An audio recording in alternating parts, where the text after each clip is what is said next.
The woman from Tivoli who was a higgler and free zone worker and who later went on to hold prestigious positions in banking tells her story on Profile. Welcome, I'm Ian Boyne.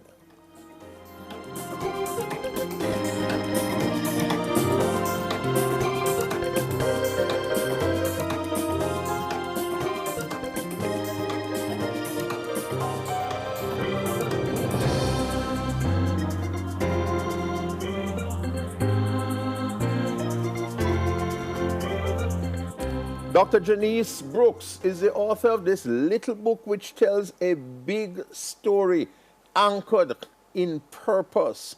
And that is certainly the story of her life, an extraordinary story. She moved from being a higgler, free zone worker, someone whose life would just have ended up in purposelessness. But because of her tremendous drive and determination, she has been able to achieve her goals. Goals which, when she spoke about them to her friends, when she was in her valley, they thought that she was being delusional. But by the strength of purpose and persistence, she has achieved her dreams. Good to have you on the program, Janice. You were, when you left Jamaica in 2015. 2015, yes. You were assistant vice president at First Global Bank. Before that, you had worked a number of years at CIBC, First Caribbean. Correct. And you also worked at NCB. Yes. So you had chalked up some successes in banking in Jamaica. And now you're working in one of the largest financial institutions in the U.S., Wells Fargo. Yes, I now work at, I'm now a banker at Wells Fargo, yes. And I started in banking in 1992. And I'll tell you how I became a banker back then. Because I remember we used to go to that bank at Scotiabank in Ligani to cash those little checks because I was working at another place. Oh, it was Ministry of Agriculture then. I'd left the free zone and gone to Ministry of Agriculture. And we used to go and cash those checks. And every time I look over the counter at those bankers, I say, I must work in a bank. You said that? I have to work in a bank. And I didn't just say it, you know, I went and wrote it down on a piece of paper. Yes. And every time I go in the bank, I say, I'm going to work in a bank. I have to work in a bank. So let me tell you something about the power of the spoken word. You have to say it out, and you have to walk with that determination after you have said it. Mm-hmm. You understand me? Because you can't just say it and leave it, you know. You have to walk with it. Yes. Yeah. Let us walk back to St. Elizabeth, yes, where you grew up. Dirt poverty. One of how many children? Last of 8. Last of 8? Yes. Describe the conditions in that place that you came from in St. Elizabeth. Well, first of all, I was born in a little district called Thornhill. A lot of people don't know it because some people say it's not on the map. Because it's a little district. It's somewhere between Alpart and Santa Cruz. I see. So that's where I started my early years. And then we moved into another little district called Buena Vista, which was a little further, closer to Santa Cruz. But my parents were farmers. Subsistence farming, just to put on the table and thing. So my mother used to sell bami and pear and fish with it, you know, we used to call it pudding pan in those days. Walk with pan on our head. And sell all the way to Alligator Pan Junction and sell the little thing just to keep us in school and to make sure that we... But you were doing well in school and passed the common entrance? Well, you know, I was always a bright child. You were always. I was always a bright child because I love to read. Can I tell you, when I was like 9 years old, I was helping the Sunday school teacher to teach Sunday school. Okay. She put me beside her and we doing the thing together. So I was always a bright child. I was the only one in 14 to pass common entrance in that school. So it was like a big thing. Yes. It was like a big thing. So I passed common entrance and went to the Carteret College in Mandeville. Yes, that was like from where we lived. That was like probably 20 or 30 miles from where we live. So it was like a dilemma when I passed to go to, because how am I going to get to Mandeville? How am I going to manage that? And not having the money, my parents didn't have it, to say board me at school or whatever. You understand me? So how it work out? So my mother was a lady of persistence, you know, I think I took it from her. From her. Yes, she was a lady of persistence, so she started search out to find family and everybody who I could stay with in Mandeville for me to go to the Carteret College. She actually tried to get me into Hampton, which was a nearer school, but they were filled, so I didn't get to go to Hampton. So eventually she found like a second cousin of my father up in Mandeville, so I decided to be their boarder. Okay. You know, and they took me in, and in those days Mandeville was like cold. You know the days when Mandeville was really cold, it was like cold. So I stayed with them, and that was also another dilemma, because I went to stay, and she had 2 sons, and that was another story. Yeah, that was another story, but God helped me. Yes, so I spent a year there with them. Yes, because yes, you know, we know it goes. All right. Yes. So after a year, my mother got me a transfer to States. You went to so no, States. I went to States. So I spent 4 years so at States. A lot of hopes were invested in you, but you got pregnant. Oh my God.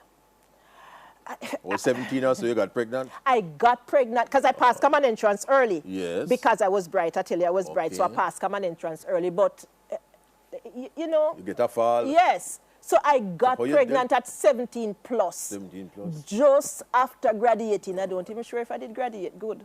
But I got pregnant at 17. And I think... You pass your 6 years now? Yes, man, I got 4-6. You got full 4-6, yes. And so that disappointment that you know, came on to my family. Yes. It affected every part, because let me tell you something about going back to the power of words again. Yes. Because it's like everybody start despise me now. Everybody turn against me. They put some words on me. You're not coming to anything. You're worthless. You're good for nothing. I mean, every part of the family. Yes. Uncle, auntie, even some sisters and brothers, they just... Everybody write you off. Yes. And I don't think they hated me, you know. No. It's just the disappointment that came with it, because they're looking for this little girl now to come up and do something. You understand me? Yes. And so that was it. Yes. But let me tell you something. There is a thing that is called persistence and perseverance. Yes. You understand me? And when you look ahead, you understand me, and you recognize that, look here, are going forward. So you weren't going to let that hold you back? No. You knew you could still achieve. I knew that I was going ahead. I was moving ahead. It doesn't matter what. And I had some really rough times, you know. Yes. Pregnant, not have nothing pregnant for somebody who couldn't help me either. Couldn't help you, yeah. And so I had some really rough times. There was days when I never had anything to eat. Yeah, as a pregnant mother, I didn't have the things, the necessity that were given to pregnant people. Yes. You understand me? I was in hardship. As a matter of fact, there was a time when all I had on my foot was a slippers. We used to call it push-toe slippers, where you push between your toes. That's all you did? That is all I had. And guess what happened? The slippers pop out. And I took up nail and push it through the thing under the bottom of the slippers, so it keep the thing. And that is all I had. So most of the time I walk barefoot. Because, yes, man, me only put on the slippers when somebody see me. So when me come like near to the district shop and them part, then me drop the slippers and take me time, put it on like something happen. But not never did that happen. Because I walk barefoot, because I had to spare it. Yes. Because I couldn't afford it. I got to the stage where I couldn't even buy the simplest thing, ice cement. And I'm going to tell you something. Which ice cement? I'm going to tell you something about what happened one day.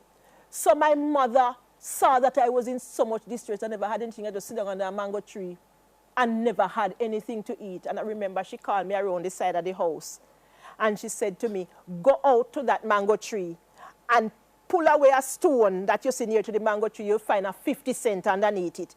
Take it, go buy something to eat. Because she realized white squall would have killed me. Yes. You understand me? So those were some of the things. But I want to, I'm telling this story today because I want to encourage somebody. Yes. Because let somebody see the doctor behind me name or say me go here or go there and don't understand, because sometimes they see the glory and they don't know the story. Yes. You understand me? And I want to encourage somebody today that it doesn't matter where you have been or what you have been through, so long as you march forward with persistence and hope. Because there's a thing called hope, you know. And the Bible says hope make you not ashamed. Yes. Because once you hope and move forward with that hope, that there's a better day ahead, there is nothing that can beat that hope. Janice Brooks's inspiring story. This is something that you'll be talking about. We take our first break on Profile.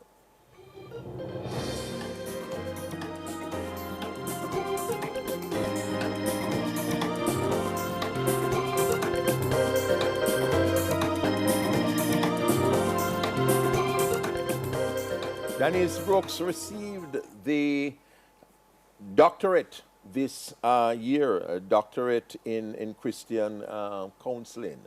And before that, she had worked with First Global. First Global Bank. In fact, you left here as assistant vice president of First Global, and you gained a master's degree, MBA, specializing in finance and accounting from the University of Liverpool. And the first degree was in banking and finance. I studied banking and finance at the University of the West Indies. At the University of the West Indies. But before that, I mean, you were a regular free zone worker, but let's talk about coming to Kingston. Coming to live with, I think, is your sister. My sister. In Tivoli. Yes. Tell us about that now. All right, so my bigger sister lived in Tivoli Gardens for a number of years because when you come from the country, what they try to do is to send away the bigger ones to Kingston. To go look life. So, as a matter of fact, I didn't know much about a few of my biggest sisters and brothers because they had left early. So it's just the four of us younger ones that were at home. So my sister lived in Tivoli Gardens for a while. So after I had my daughter, back then in the country, she came one holiday because you know they won't only come to country when holiday time. They come to visit and they bring little things and so. Yes, and she came and she told my mother that you know it would be a good thing for me to come away with her and see if I get a job. And you weren't working already? Working what? I mean, just a baby. I mean, I can't help anything, can't do anything for myself. I mean, I'm just there. And, you know, we decided, we thought that it was the best thing at the time. And yes, it was. Because it's the only opportunity that presented itself at the time. So I came to Tivoli Gardens with her.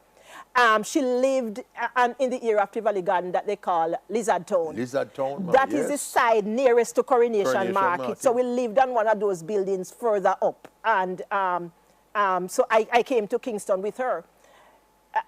In those days, life in Tivoli Gardens was less than satisfactory. But it was the best thing at the time.